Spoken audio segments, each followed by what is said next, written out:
मित्रों, यह विडंबना की ही बात है कि इस आधुनिक युग में भी जात पात के पक्ष में दलीलें पेश करने वालों की कमी नहीं है। इसके समर्थक कई आधारों पर इसका समर्थन करते हैं। इनका कहना है कि जाति प्रथा केवल मेहनत के विभाजन का दूसरा नाम है। यह भी दलील दी जाती है कि श्रम का विभाजन हर एक सभ्य समाज के लिए जरूरी है, तो जाति प्रथा में भी कोई बुरी बात नहीं है। इस दृष्टिकोण का जोरदार विरोध करने के लिए पहली बात यह है कि जाति प्रथा केवल श्रम का विभाजन, डिवीजन ऑफ लेबर ही नहीं है, बल्कि यह श्रम करने वाले श्रमिकों का विभाजन है। यह सही है कि आधुनिक सभ्य समाज में श्रम विभाजन की जरूरत है, लेकिन किसी भी सभ्य समाज में मेहनत के विभाजन के साथ साथ अलग अलग वर्गों में मेहनत करने वालों का गैर कुदरती विभाजन नहीं होता।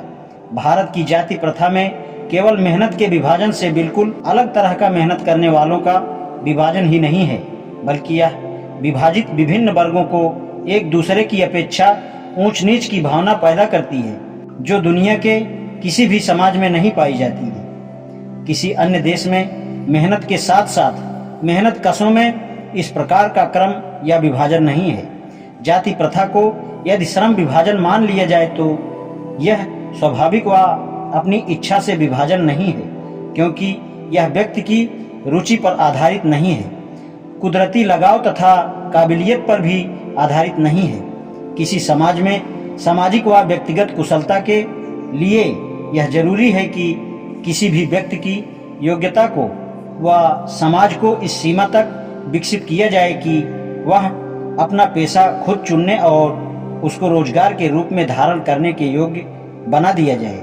जाति प्रथा में इस नियम को तोड़ दिया गया है, क्योंकि इस प्रथा में हर व्यक्ति के लिए पेशा जन्म के पहले से ही तय कर दिया जाता है। इसमें ट्रेनिंग या माहौल द्वारा प्राप्त की गई कुदरती योग्यता व कुशलता के आधार पर नहीं, बल्कि माता पिता के सामाजिक दर्जे के आधार पर पेशों का निर्धारण किया जाता है। जाति प्रथा किसी व्यक्ति के पेशे का दोषपूर्ण जन्म से पूर्व निर्धारण ही नहीं करती, बल्कि मनुष्य को जीवन भर के लिए एक ही पेशे से बांध देती है और व्यक्ति के चाहने के बाद भी पेशा बदलने की आज़ादी नहीं होती है। ऐसी आज़ादी के लिए उसके लिए अपने आप को मदद की परिस्थितियों के अनुसार ढालना और रोजगार हासिल करना असंभव होगा।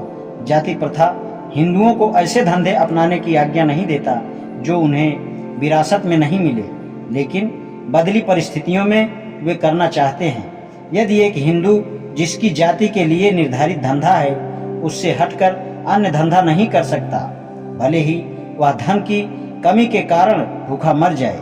जातिगत धंधों से अलग धंधों की आज्ञा न मिलने के कारण ही देश में बेरोजगारी की समस्या विकराल हो जाती है। जाति प्रथा श्रम के विभाजन के रूप में एक गंभीर दोष भी है। जाति प्रथा द्वारा उत्पन्न मेहनत का विभाजन व्यक्ति की इच्छा पर आधारित विभाजन नहीं है। व्यक्ति की भावना और रुचि का इसमें कोई स्थान नहीं है। सब कुछ पहले से ही तय का सिद्धांत ही इसका आधार है। इस आधार पर हमें यह स्वीकार करना पड़ेगा कि आज के उद्योगों में गरीबी और उत्पीड़न इतनी बड़ी समस्या नहीं है जितनी यह कि बहुत से लोग जाति प्रथा के कारण निर्धारित कार्य को अरुचि के साथ केवल मजबूरी के कारण करते हैं। वे उन पेशों के प्रति कोई रुचि नहीं रखते हैं। ऐसा धंधा कर्मचारियों में लगातार काम चोरी, ऊबा-ऊपन व घृणा की भावना पैदा करता है।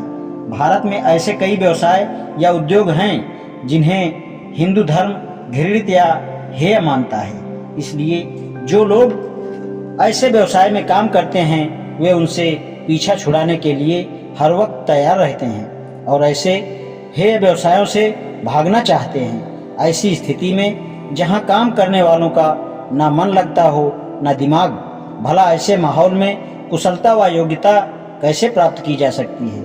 इसलिए एक आर्थिक व्यवस्था के रूप में जाति प्रथा बहुत हानिकारक प्रथा है, क्योंकि यह व्यक्ति की स्वाभाविक रुचि और मन की इच्छाओं को दबाकर उन्हें सामाजिक नियमों में जकड़कर निष्क्रिय बना देती है। आज इतना ही, शेषकर धन्यवाद।